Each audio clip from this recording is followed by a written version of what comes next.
Bismillahirrahmanirrahim. Assalamualaikum warahmatullahi wabarakatuh. Perkenalkan, saya Rifka Kurnia, mahasiswa semester 5, Fakultas Agama Islam Universitas Muhammadiyah Kendal Batang. Di sini saya akan mempresentasikan tugas kuliah dengan judul Fikih Muamalah. Pengertian fikih muamalah. Fikih muamalah sebagai suatu disiplin ilmu harus dimulai dengan memahami karakteristik setiap kata fikih dan muamalah. Kedua kata ini harus dibedah dari sisi etimologi dan terminologi sebelum masuk ke dalam pengertiannya secara menyeluruh. Fikih yang berasal dari kata faqaha yufaqihu dalam bahasa Arab berarti pemahaman dan pengetahuan. Fikih yang sering diartikan dengan pemahaman ini tidak hanya terbatas pada pemahaman hukum syara, tetapi lebih dari itu. Fikih juga berarti memahami ilah hukum, maqasid hukum, sumber-sumber hukum, dan hal-hal yang membantu mujtahid dalam merumuskan hukum. Fikih berarti ilmu tentang hukum-hukum syara yang berkaitan dengan amal perbuatan yang diperoleh dari dalil-dalil terperinci. Kata muamalah berasal dari kata amalan yu'amilun muamalatan yang berarti berinteraksi dengannya dalam jual beli atau hal lainnya. Kata muamalah juga dapat berarti jika kamu bermuamalah dengan seseorang berarti kamu berinteraksi dengannya, mempergaulinya, dan bercampurnya dengannya. Perlu juga digarisbawahi bahwa kata muamalah hanya berlaku bagi manusia dan tidak bagi makhluk yang lainnya seperti binatang. Dari sisi istilah, muamalah memiliki beberapa definisi yang dipengaruhi dari persepsi pembagian hukum syara.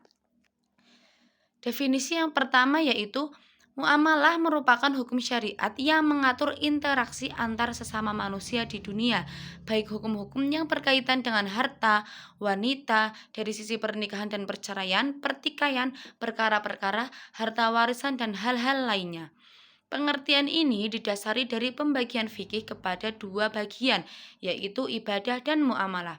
Menurut Ibnu Abidin menyatakan bahwa muamalah terbagi ke dalam 5 bagian, yaitu transaksi keuangan, pernikahan, pertikaian, amanah, dan warisan. Dari definisi kedua, muamalah artinya hukum-hukum syariah yang mengatur hubungan antar manusia di dalam aspek harta dan hubungan dalam rumah tangga, baik pernikahan, perceraian, nafkah, dan lain-lain. Definisi ini sering kita jumpai dalam mazhab Hanafiyah, didasari dari persepsi bahwa pernikahan termasuk dari interaksi antar manusia.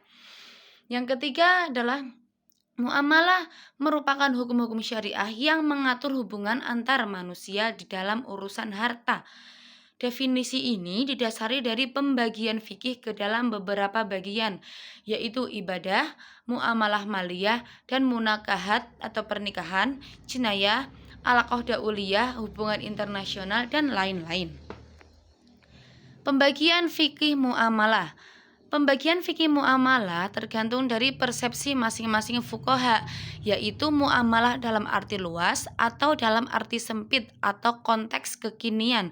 Seperti mana yang telah dipaparkan sebelumnya, yaitu menurut Ibnu Abidin membagi muamalah dalam persepsi luas sehingga muamalah terdiri dari 5 bagian, yaitu awadah maliyah atau transaksi keuangan, munakahat atau hukum pernikahan, muhasamat atau pertikaian, amanat, dan tirkah atau warisan. Mencerna pembagian di atas, maka muamalah menjadi salah satu pembahasan yang sangat luas. Setiap interaksi antar manusia masuk ke dalam ruang lingkup muamalah. Hal ini memungkinkan bila muamalah dikembalikan ke artinya secara bahasa, yaitu interaksi sesama manusia.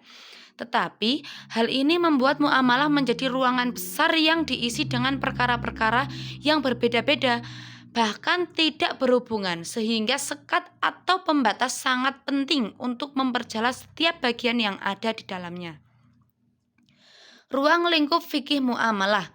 Berdasarkan pembagian fikih muamalah, maka ruang lingkup fikih muamalah dapat dibagi menjadi 2 bagian. Yang pertama ada al-muamalah al-adabiyah.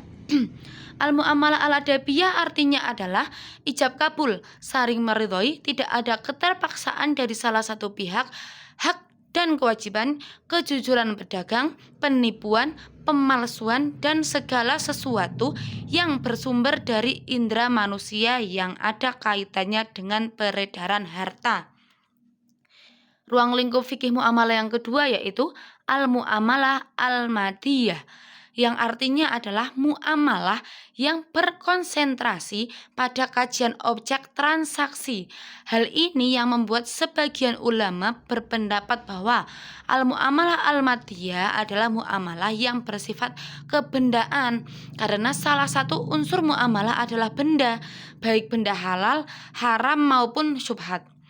Contohnya jual beli, gadai, jaminan atau tanggungan, dan pemindahan utang. Baik, mungkin cukup sekian presentasi yang dapat saya sampaikan, kurang lebihnya mohon maaf. Wassalamualaikum warahmatullahi wabarakatuh.